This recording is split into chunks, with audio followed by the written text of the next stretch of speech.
I'm just going to finish this chapter real quick.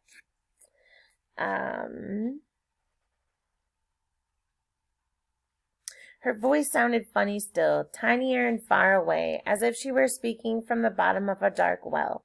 Actually, what she sounded like was a robot, someone pretending to be human and doing a lousy job of it.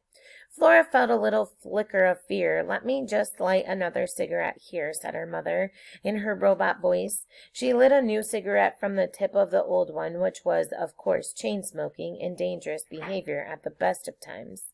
And this obvious was not the best of times. Her mother inhaled deeply on the cigarette, exhaled. She said, "Shall I read the squirrel's poetry aloud?" That was literally the end of the chapter. All right, we will start reading from chapter 50 during our class meeting today, and I look forward to seeing you shortly.